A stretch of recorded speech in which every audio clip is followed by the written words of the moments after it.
Halo, kembali lagi dengan saya Penia Fatalita yang kali ini akan menjelaskan mengenai materi mata kuliah audit perbankan syariah, yakni dengan judul produk perbankan syariah serta pemeriksaan pada bank syariah. Untuk materi lebih jelasnya silahkan ditonton video berikut. Baiklah, kita masuk ke penjelasan materi pertama, produk bank syariah, pemeriksaan syariah. Jadi, pada prinsipnya, produk pada bank syariah terbagi menjadi 3 bagian, yaitu produk penyaluran dana bank syariah, produk penghimpunan bank syariah, dan produk yang berkaitan dengan jasa yang diberikan oleh bank syariah kepada nasabahnya. Yang pertama adalah produk penyaluran dana bank syariah. Pada penyaluran dana bank syariah atau pembiayaan, ada beberapa kategori yang dapat digunakan. Yang pertama adalah transaksi pembiayaan dengan prinsip al-bai atau jual beli. Pada prinsip jual beli ini ada beberapa akad yang digunakan. Yang pertama adalah pembiayaan murabahah. Pada pembiayaan murabahah ini, transaksi jual beli di mana bank akan menyebutkan perolehan keuntungan yang akan diambil, serta harga jual dan waktu pembayaran akan ditetapkan secara bersama. Yang kedua adalah dengan menggunakan akad salam. Salam adalah bentuk jual beli di mana barang ditangguhkan sedangkan pembayaran dilakukan di awal transaksi atau pada saat kesepakatan. Yang ketiga adalah istisna. Adalah bentuk jual beli yang hampir sama halnya dengan salam. Hanya saja pada metode pembayarannya istisna bisa dilakukan secara dicicil pada awal transaksi atau dapat dilakukan di akhir transaksi sesuai dengan kesepakatan. Yang kedua adalah transaksi pembiayaan atau penyaluran dana jasa dengan prinsip ijarah. Ijarah adalah akad pemindahan hak guna atau manfaat atas suatu aset dalam waktu tertentu dengan pembiayaan berupa sewa atau ujrah tanpa diikuti kepemilikan. Dan jika seandainya diikuti dengan perpindahan hak milik atau kepemilikan, maka akad yang digunakan adalah ijarah mutiyah bitamlik. Yang selanjutnya adalah transaksi pembiayaan dengan prinsip bagi hasil atau syirkah. Pada syirkah, akad yang digunakan terbagi menjadi yang pertama adalah mudharabah. Mudharabah merupakan akad kerjasama antara pemilik dana atau sahibul mal dengan pengelola dana atau mudharib, di mana keuntungan akan dibagi berdasarkan nisbah yang telah disepakati. Yang kedua akadnya adalah musyarakah. Musyarakah adalah akad kerjasama antara dua pihak atau lebih yang ingin menjalankan usaha tertentu, di mana masing-masing pihak akan memberikan kontribusinya dalam usaha tersebut. Dan keuntungan maupun kerugian akan dibagi berdasarkan kesepakatan. Yang selanjutnya adalah akad pelengkap dalam transaksi pembiayaan. Yang pertama itu hiwalah.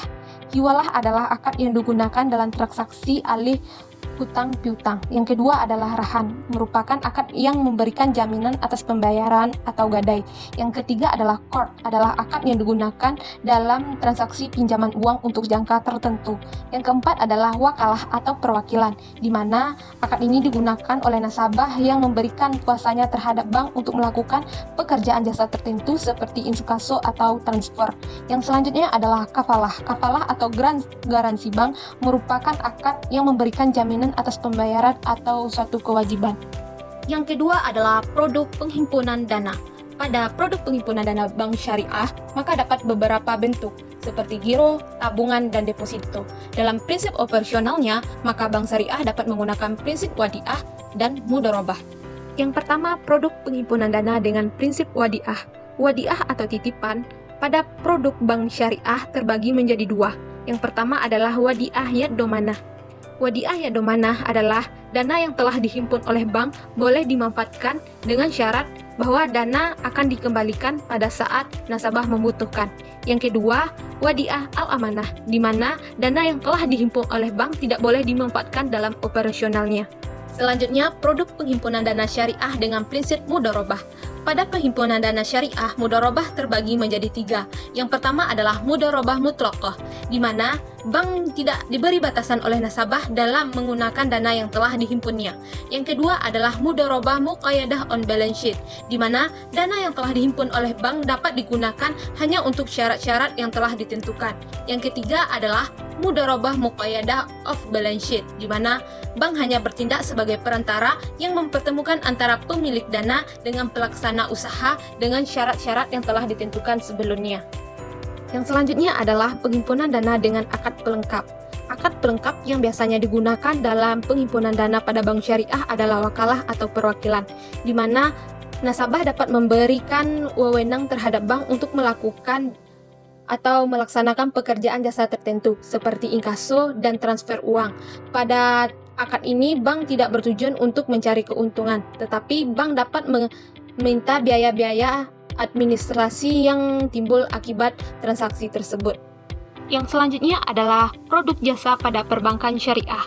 Pada bank syariah, bank dapat memberikan layanan jasa kepada nasabah dengan mendapat imbalan berupa sewa atau keuntungan. Beberapa bentuk jasa pada bank syariah. Yang pertama, syaf atau jual beli valuta asing. Jual beli valuta asing atau jual beli mata uang yang tidak sejenis, penyerahannya harus dilakukan pada waktu yang sama atau dengan metode spot.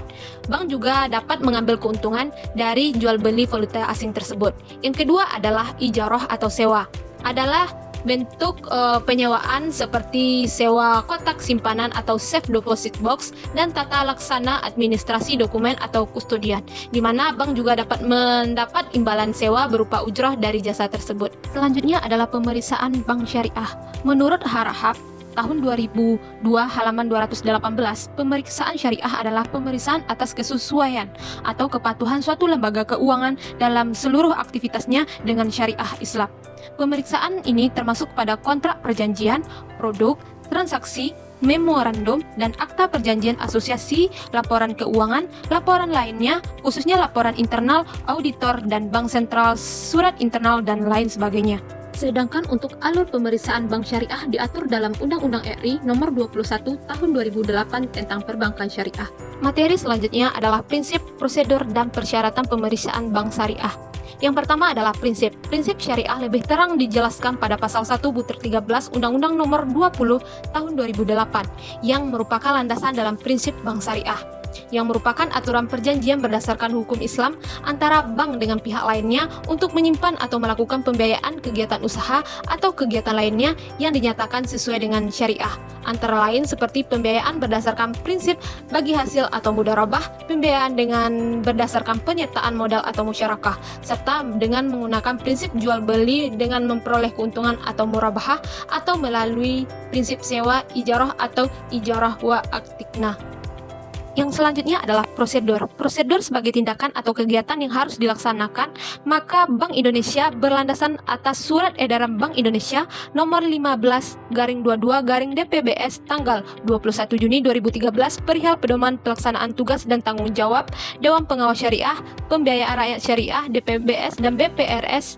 Yang selanjutnya adalah persyaratan pemeriksaan bank syariah. Pada pasal 33 ayat 2 nomor 10 tahun 1998 tentang perbankan yang berbunyi, persyaratan dan tata cara pemeriksaan bank telah diatur dalam Peraturan Bank Indonesia nomor 2/6/PBI/2000 yang ditetapkan pada tanggal 21 Februari 2000. Pemeriksaan terhadap bank dimaksud agar diperoleh gambaran yang menyeluruh mengenai kondisi bank tersebut serta risiko yang akan mungkin mempengaruhi bank. Materi selanjutnya yaitu kertas kerja pemeriksaan. Kertas kerja pemeriksaan adalah semua berkas-berkas yang dikumpulkan oleh auditor yang menjalankan pemeriksaan yang dapat berasal dari pihak klien, pihak ketiga, dan analis yang dibuat auditor. Materi yang terakhir yaitu standar produk perbankan syariah murabahah. Produk perbankan syariah murabahah yaitu produk yang terjadi dalam transaksi jual beli. Jika mengenai standar, maka kita harus memenuhi syarat dan rukun dalam transaksi murabahah. Syarat dan rukun yang pertama adalah pihak yang berakad atau al-muqadain.